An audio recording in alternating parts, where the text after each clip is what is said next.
मित्रों, महात्मा गांधी द्वारा जाति व्यवस्था के पक्ष में प्रमाण।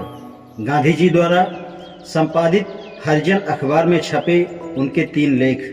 डॉक्टर अंबेडकर के आरोप अभियोग। पाठकों को यह जरूर याद होगा कि पिछले मई 1936 में डॉक्टर अंबेडकर जात पात तोड़क मंडल लाहौर के वार्षिक सम्मेलन की अध्यक्षता करने वाले थे, लेकिन वह सम्मेलन रद्द कर दिया गया क्योंकि उसकी स्वागत समिति को प्राप्त डॉक्टर अंबेडकर का अध्यक्षीय भाषण स्वीकार नहीं था।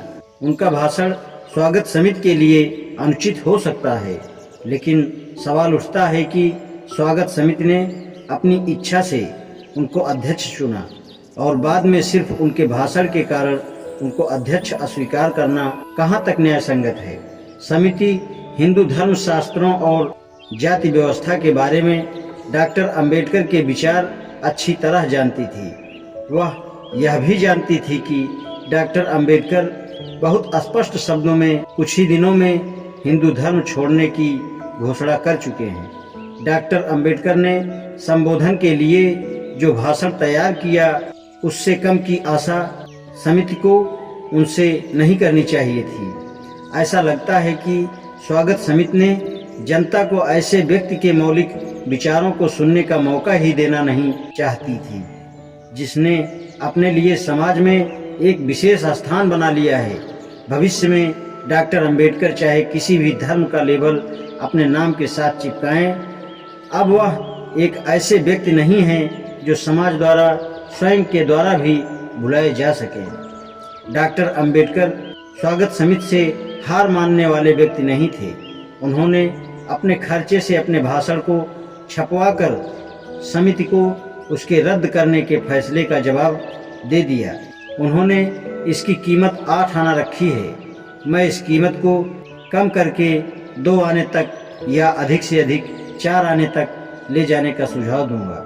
कोई समाज सुधारक इस भाषण की अनदेखी नहीं कर सकता।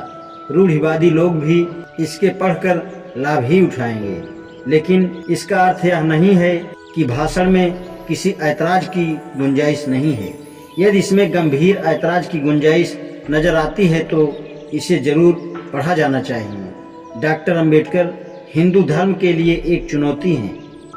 एक हिंदू के रूप में उनका पालन पोषण हुआ। एक हिंदू राजा की सहायता से उन्होंने शिक्षा प्राप्त की। डॉक्टर अंबेडकर सवर्ण हिंदुओं के उस व्यवहार के कारण जो उन्हें और उनके लोगों को भोगना पड़ा, इस कारण उनके मन में घृणा पैदा हो गई।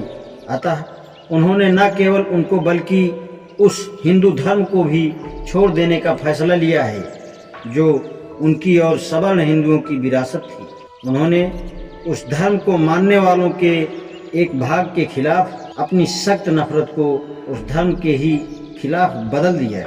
लेकिन इसमें हैरानी की कोई बात नहीं है। आखिर कोई भी व्यक्ति किसी परंपरा या संस्था का फैसला उसके उत्तराधिकारियों व नेताओं के व्यवहार द्वारा कर सकता है। इससे भी अधिक डॉक्टर अंबेडकर ने बताया कि सवर्ण हिंदुओं की एक बहुत बड़ी संख्या ने अपने धर्म के अछूतों के साथ अमानवीय व्यवहार किया, और यह नहीं, उन्होंने अपने इस व्यवहार को अपने धर्म शास्त्रों के आदेशों पर आधारित माना। जब डॉक्टर अंबेडकर ने इन धर्म शास्त्रों की जांच पड़ताल शुरू की तो उनको हिंदुओं के छुआछूत में विश्वास और उस द्वारा पैदा की गई उलझनों के खिलाफ बहुत सारे प्रमाण मिल गए। भाषण के लेखन ने अपने कथन के पक्ष में शास्त्रों के अध्यायों व श्लोकों के उदाहरण देकर 3 आरोप लगाए हैं। पहला, अमानवीय व्यवहार करना। दूसरा, अत्याचार करने वालों ने बेशर्मी के साथ उनके इस व्यवहार को सही बताया। और तीसरा, यह कहना कि हिंदू धर्म शास्त्रों में भी इस तरह के व्यवहार को उचित माना गया है। कोई भी हिंदू अपने धर्म की कीमत अपने जीवन से अधिक मूल्यवान समझता है और इस अभियोग के महत्व को कम आंकने की हिम्मत नहीं कर सकता। डॉक्टर अंबेडकर इस अमानवीय व्यवहार से घृणा करने वाले अकेले व्यक्ति नहीं हैं। वे उन लोगों में से सबसे अधिक योग्य व्यक्ति हैं और किसी प्रकार का समझौता करना नहीं चाहते। ईश्वर का धन्यवाद है कि नेताओं की सबसे आगे की लाइन में डॉक्टर अंबेडकर अपनी निराली प्रकृति के बिल्कुल अकेले हैं और एक छोटे अल्पसंख्यक वर्ग का प्रतिनिधित्व करते हैं, लेकिन जो कुछ वह कहते हैं वही आवाज़ कमोबेश अधिक या कमजोर ढंग से दलित वर्ग के सभी नेताओं द्वारा उठाई जाती है। राम बहादुर, MC राजा और दीवान बहादुर श्रीनिवासन भी न केवल हिंदू धर्म को छोड़ने की धमकी देते हैं, बल्कि बहुत बड़ी संख्या में हरिजनों के उत्पीड़न व अन्याय का बदला लेने के लिए अपने धर्म में एक अपनेपन की सुखद गर्माहट महसूस करते हैं। डॉक्टर अंबेडकर जो कहते हैं उनकी उपेक्षा का यह प्रमाण नहीं है कि बहुत से अछूत नेता अभी हिंदू धर्म को अपनाए हुए हैं। सवर्ण हिंदुओं को अपने विश्वास और व्यवहार में सुधार करना होगा। सबसे पहले सवर्णों में विद्वान और प्रभावशाली लोगों को अपने धर्म ग्रंथों की सही व्याख्या करनी चाहिए।